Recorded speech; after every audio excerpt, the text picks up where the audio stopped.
नमस्कार। आज हम सिर्फ किसी एक चुनाव की हार जीत का विश्लेषण नहीं करेंगे। हम आंकड़ों की परतें हटाकर उस आवाज को सुनने की कोशिश करेंगे जो एक वोटर ईवीएम का बटन दबाते हुए देता है। ये एक फॉरेंसिक केस स्टडी है आइजोल उत्तर 2 की, जो हमें यह समझने में मदद करेगी कि एक पढ़ा लिखा और जागरूक मतदाता असल में क्या चाहता है और कैसे उसकी उम्मीदें एक निर्णायक जनादेश में तब्दील होती हैं। तो हमारा ये सफर 5 हिस्सों में बटा होगा। सबसे पहले हम वोटर की आवाज सुनेंगे, फिर उनके दिए जनादेश को समझेंगे।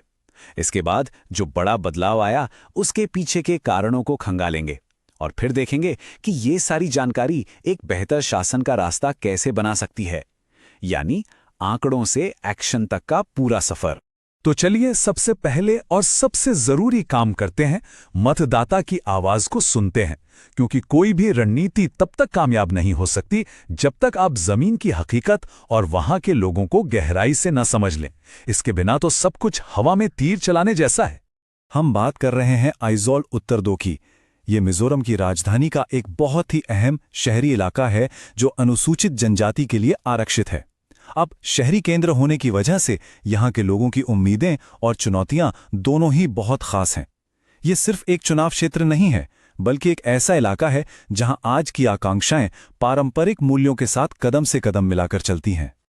अब जरा इस एक आंकड़े पर गौर कीजिए, 91.58%। ये मिजोरम की साक्षरता दर है, जो देश में सबसे ज्यादा में से एक है। इसका मतलब साफ है, हम एक ऐसे वोटर से बात कर रहे हैं जो बहुत पढ़ा लिखा है, जागरूक है और दुनिया में क्या हो रहा है इसकी खबर रखता है। ये वो वोटर नहीं है जिसे आप सिर्फ नारों से खुश कर सकते हैं। ये सवाल करता है, सोचता है और फिर अपना फैसला लेता है। और ये जागरूकता सिर्फ किताबों तक ही सीमित नहीं है, ये वोटिंग बूथ तक भी पहुंचती है। यहां लगभग हर चुनाव में 80% के आसपास वोटिंग होती है। सोचिए, ये एक बहुत ही सक्रिय और जिम्मेदार समाज की निशानी है। ये दिखाता है कि लोग अपनी आवाज सुनाना चाहते हैं और अपने नेताओं से जवाबदेही की उम्मीद रखते हैं। तो आखिर ये जागरूक वोटर चाहते क्या हैं? डेटा बिल्कुल शीशे की तरह साफ है। 67% लोगों के लिए सबसे बड़ी चिंता है नौकरी, 52% के लिए अच्छी स्वास्थ्य सेवाएं और 44% के लिए बेहतर सड़कें। ये कोई हवाई मांगे नहीं है, ये बुनियादी विकास की जरूरतें हैं। नौकरी का मतलब सिर्फ पैसा नहीं होता, इसका मतलब होता है सम्मान और भविष्य की सुरक्षा। हमारे संविधान की बुनियाद भी तो हर व्यक्ति के सम्मान के साथ जीने के अधिकार पर टिकी है। अब समझते हैं कि इन जरूरतों और उम्मीदों ने पिछले कुछ सालों में चुनावी नतीजों को कैसे शक्ल दी है, कैसे बदला है। ये सिर्फ पार्टियों की हार जीत की कहानी नहीं है, ये मतदाताओं के बदलते विश्वास की एक बड़ी ही दिलचस्प कहानी है। ये टाइमलाइन देखिए, ये अपने आप में सब कुछ कह देती है। 2008 में कांग्रेस, 2013 में एमपीसी और फिर 2018 से जेडपीएम का लगातार बढ़ता हुआ ग्राफ। ये क्या बताता है? ये बताता है कि यहाँ का वोटर किसी एक पार्टी से बंधा हुआ नहीं है। वो काम देखता है और बेहतर विकल्प मिलने पर बदलने से जरा भी नहीं हिचकिचाता। यही तो एक मजबूत लोकतंत्र की पहचान है। और 2023 के चुनाव में तो ये बदलाव एक लहर में बदल गया।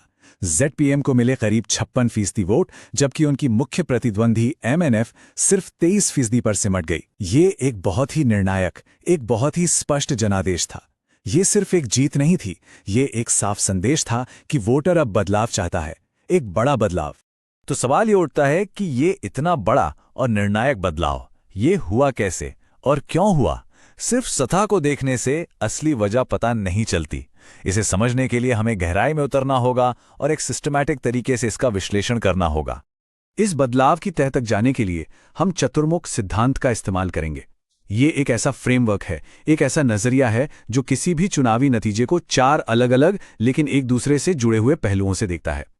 इससे हमें पूरी तस्वीर साफ हो जाती है कि जीत या हार की असली वजह क्या थी। ये 4 पहलू हैं। पहला, चुनावी यानी अपने वोटर को समझना। दूसरा, संगठनात्मक यानी जमीन पर आपकी टीम और आपका नेटवर्क। तीसरा, नैरेटिव यानी वो कहानी जो आप लोगों को बताते हैं। और चौथा और सबसे जरूरी, रणनीतिक यानी इन तीनों को एक साथ जोड़ने वाली आपकी मास्टर प्लान। आइजोल उत्तर 2 में जेडपीएम की जीत इसलिए हुई क्योंकि उन्होंने इन चारों ही मोर्चों पर एक साथ बेहतर काम किया। देखिए, कोई भी रणनीति बनाने से पहले 2 चीजें देखनी होती हैं। एक, हमारी अपनी ताकत क्या है, जैसे हमारा संगठन, हमारे कार्यकर्ता, हमारे उम्मीदवार की छवि। और दूसरा, बाहरी माहौल कैसा है, जैसे सत्ताधारी पार्टी का काम कैसा है, जनता का मूड क्या है, बेरोजगारी जैसे मुद्दे कितने बड़े हैं। इन दोनों के बीच सही तालमेल बिठाना ही जीत का रास्ता बनाता है। चलिए अब इस विश्लेषण से आगे बढ़ते हैं। अब सवाल ये है कि इस सारे डेटा और समझ का इस्तेमाल करके लोगों की सेवा के लिए एक ठोस योजना कैसे बनाई जाए, क्योंकि डेटा का असली मकसद सिर्फ समझना नहीं होता, बल्कि हालात को बेहतर बनाना होता है। एक सफल अभियान या कोई भी बड़ी योजना वो एक तय तरीके से एक एक कदम करके आगे बढ़ती है। जैसे चुनाव से 90 दिन पहले नींव रखी जाती है, जिसमें डेटा और जमीनी मुद्दों को समझा जाता है। 60 दिन पहले अपनी बात लोगों तक पहुंचाई जाती है। 30 दिन पहले लोगों को अपने साथ जोड़ा जाता है और आखिर में चुनाव के दिन वोटरों को बूथ तक पहुंचाना सुनिश्चित किया जाता है। हर एक कदम जरूरी है। नैरेटिव यानी कहानी की ताकत को इस एक लाइन से समझिए, ईमानदारी के साथ विकास। ये सिर्फ एक नारा नहीं है, ये सीधा वोटर की दो सबसे बड़ी जरूरतों को छूता है, विकास की चाह और भ्रष्टाचार से मुक्ति। जब ये बात एक साफ सुथरी छवि वाला उम्मीदवार कहता है तो लोगों में एक भरोसा पैदा होता है। कहानी वही असर करती है जो सच्ची हो और लोगों के दिल से जुड़े। तो इस पूरे विश्लेषण का निचोड़ क्या है? पहला, नौकरियों और हेल्थ केयर जैसे असली मुद्दों पर फोकस करना। दूसरा, अपनी कहानी को साफ और लगातार लोगों तक पहुंचाना। तीसरा, आज के जमाने में डिजिटल तरीकों का सही इस्तेमाल करना। और चौथा, उन वोटरों पर ध्यान देना जो अपना मन बदल सकते हैं। हाँ, यहां ये याद रखना बेहद जरूरी है कि किसी भी वोटर की जानकारी का इस्तेमाल उनकी सहमति और निजता का पूरा सम्मान करते हुए किया जाए, जैसा कि भारत का डेटा संरक्षण कानून भी कहता है। लोगों का भरोसा उनकी निजी जानकारी की सुरक्षा से भी जुड़ा होता है। और अब आखिर में सबसे जरूरी बात, ये सब कुछ, ये सारा विश्लेषण, ये सारी रणनीति, ये सिर्फ एक चुनाव जीतने के लिए नहीं है। इसका असली मकसद, इसका असली वादा इससे कहीं ज्यादा बड़ा है। हम सबको ये सवाल खुद से बार बार पूछना चाहिए कि आखिर चुनाव का असली मकसद है क्या? क्या ये सिर्फ सत्ता की एक दौड़ है, या फिर ये जनता और नेता के बीच एक पवित्र अनुबंध है, एक वादा है लोगों की सेवा करने का, उनकी समस्याओं को हल करने का और मिलकर एक बेहतर भविष्य बनाने का? आइजोल उत्तर 2 की कहानी हमें यही सबसे बड़ा सबक सिखाती है कि सत्ता किसी की निजी जायदाद नहीं है। ये जनता से मिला एक पट्टा है, एक लीज है, जिसे हर 5 साल में अपने काम के आधार पर रिन्यू कराना पड़ता है। लोकतंत्र की असली ताकत यही है।